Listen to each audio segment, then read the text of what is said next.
হরে কৃষ্ণ। আগামী একাদশীর নাম কি? এই একাদশীর এরূপ নামকরণের কারণ কি? এই একাদশী আপনারা কবে এবং কিভাবে পালন করবেন? এই একাদশীর বিশেষ মাহাত্ম্য কি? এই একাদশীর শাস্ত্র সিদ্ধান্ত অনুযায়ী সঠিক তারিখ ও পরদিন পালনের সময়সূচি এই পর্বে প্রদান করছি। আপনারা আমার সঙ্গে থাকুন এবং মনোযোগ সহকারে শ্রবণ করুন। আগামী একাদশীর নাম হল ষটতিলা একাদশী। মাঘ মাসের কৃষ্ণপক্ষের একাদশী ব্রত ষটতিলা একাদশী ব্রত 6 ফেব্রুয়ারি 2024 খ্রিস্টাব্দের মঙ্গলবার ষটতিলা একাদশী ব্রত পালন করতে হবে। ভারতবর্ষ, বাংলাদেশ সহ সারা পৃথিবীর বেশিরভাগ স্থানে 6 ফেব্রুয়ারি মঙ্গলবার এই একাদশী ব্রত পালন করতে হবে। শুধুমাত্র আমেরিকা ও কানাডার কয়েকটি স্থানে এই ব্রত পালন করতে হবে 5 ফেব্রুয়ারি 2024 খ্রিস্টাব্দে।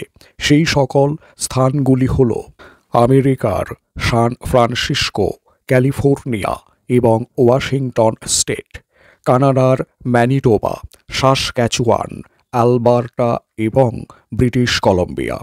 এই সমস্ত জায়গায় 5 ফেব্রুয়ারি 2024 খ্রিস্টাব্দে ষটতিলা একাদশী ব্রত পালন করতে হবে। এই একাদশীর এরকম নামকরণের কারণ কি?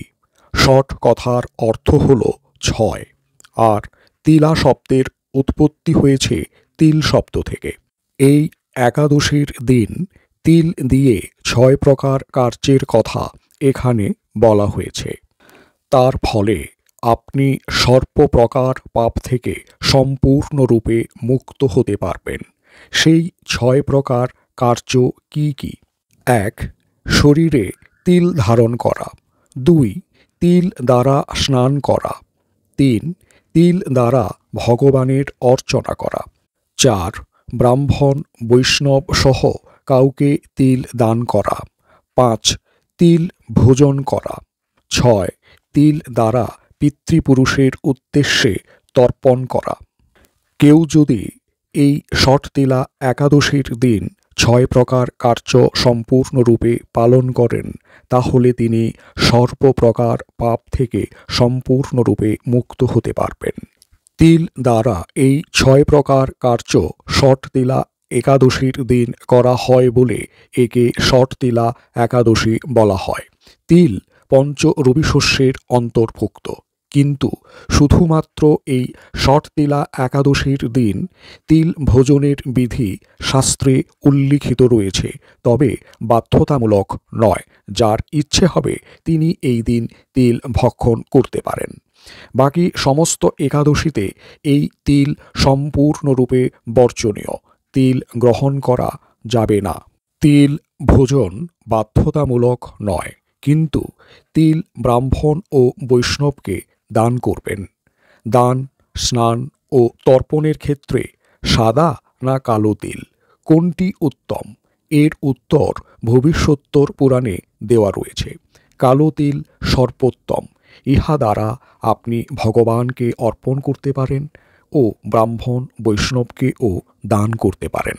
এর দ্বারা সমস্ত প্রকার পাপকর্মের প্রতিক্রিয়া নষ্ট হয়ে যায়, সমস্ত দুর্ভাগ্যের অবসান হয়, শারীরিক কষ্ট থেকে মুক্তি লাভ করা সম্ভব হয় এবং দারিদ্রতা দূর হয়। আপনারা সবান্ধবে সবাই অবশ্যই এই ষটতিলা একাদশী ব্রত ভক্তি ভরে নিষ্ঠার সঙ্গে পালন করবেন। নির্ধারিত সময়ের মধ্যে পালন করবেন এবং ভগবানের কাছে প্রার্থনা করবেন যদি একাদশী পালনে কোনো বিঘ্ন ঘটে তাহলে তিনি যেন মার্জনা বা ক্ষমা করে দেন। এখন আপনারা শ্রবণ করুন ষটতিলা একাদশীর ব্রত মাহাত্ম্য কথা। মাঘ মাসের কৃষ্ণপক্ষের ষটতিলা একাদশীর মাহাত্ম্য ভবিষ্যোত্তর পুরাণে বর্ণিত আছে।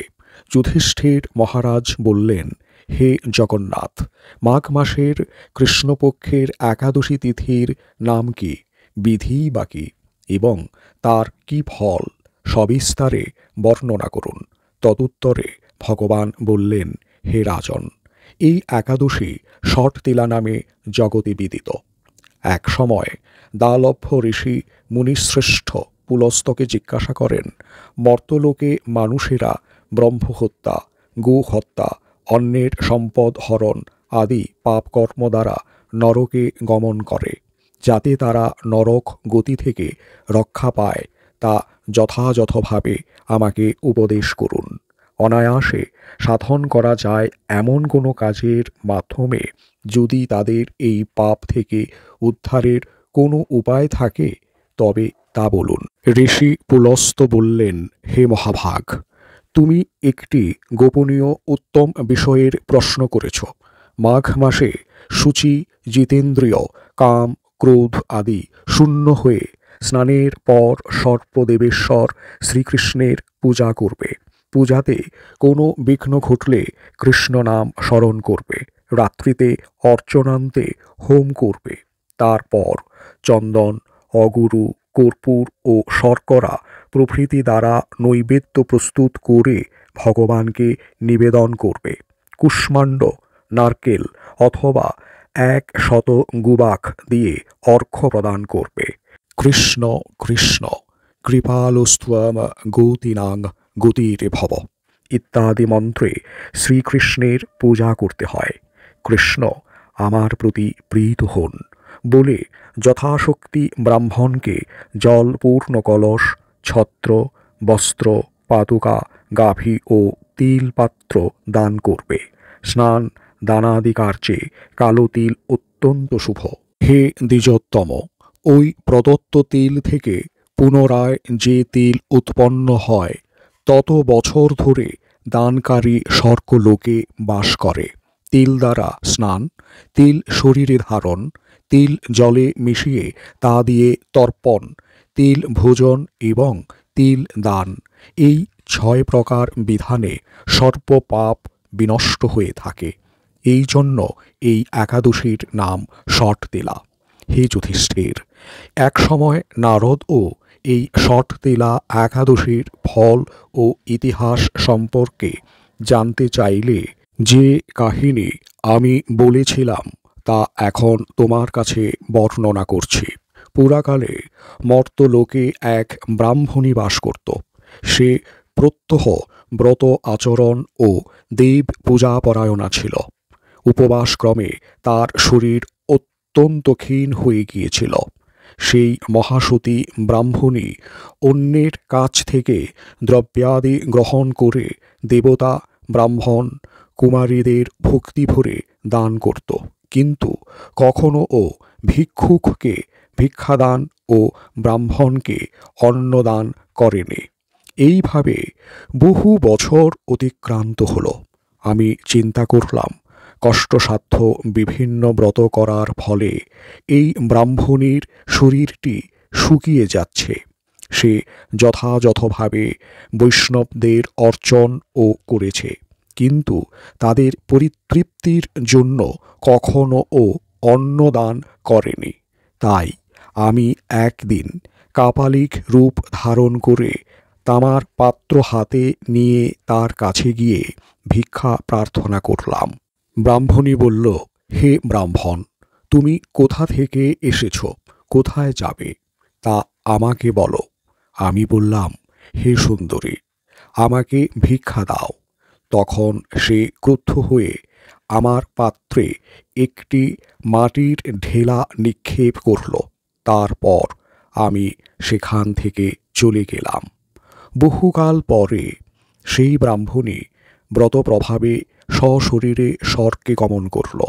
মাটির ঢেলা দানের ফলে একটি মনোরম গৃহ সে প্রাপ্ত হল। কিন্তু হে নারদ, সেখানে কোনো ধান ও চাল কিছুই ছিল না। গৃহ শূন্য দেখে মহাক্রোধে সে আমার কাছে এসে বলল, আমি ব্রত, কৃচ্ছ সাধন ও উপবাসের মাধ্যমে নারায়ণের আরাধনা করেছি। হে জনার্দন, আমার গৃহে কিছুই দেখছি না কেন?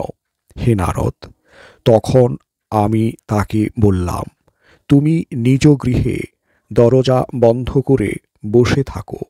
মর্তলোকের মানবী সশরীরে স্বর্গে এসেছে শুনে দেবতাদের পত্নীরা তোমাকে দেখতে আসবে, কিন্তু তুমি দরজা খুলবে না।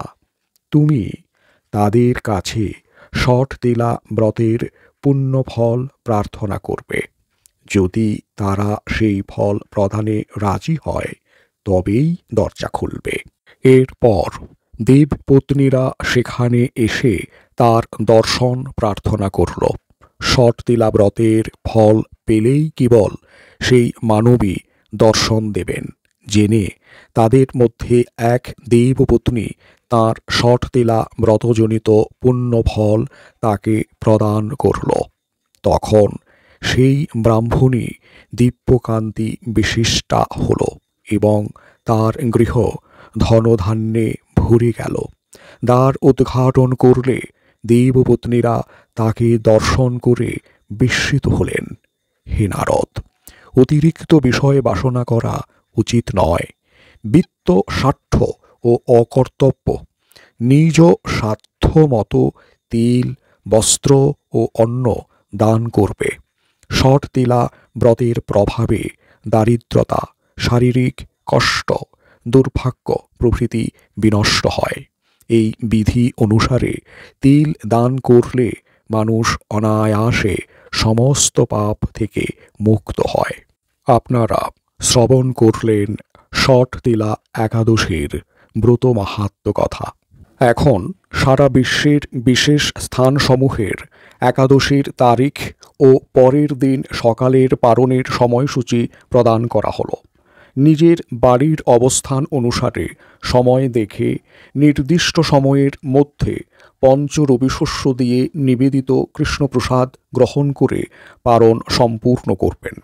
তবে পারণের পূর্বে পারণ মন্ত্র 3 বার উচ্চারণ করে তারপর পারণ করবেন।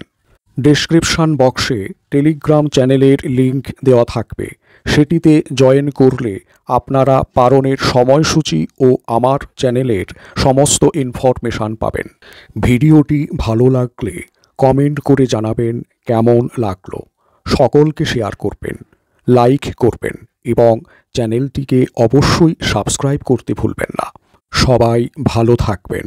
ধন্যবাদ। হরে কৃষ্ণ।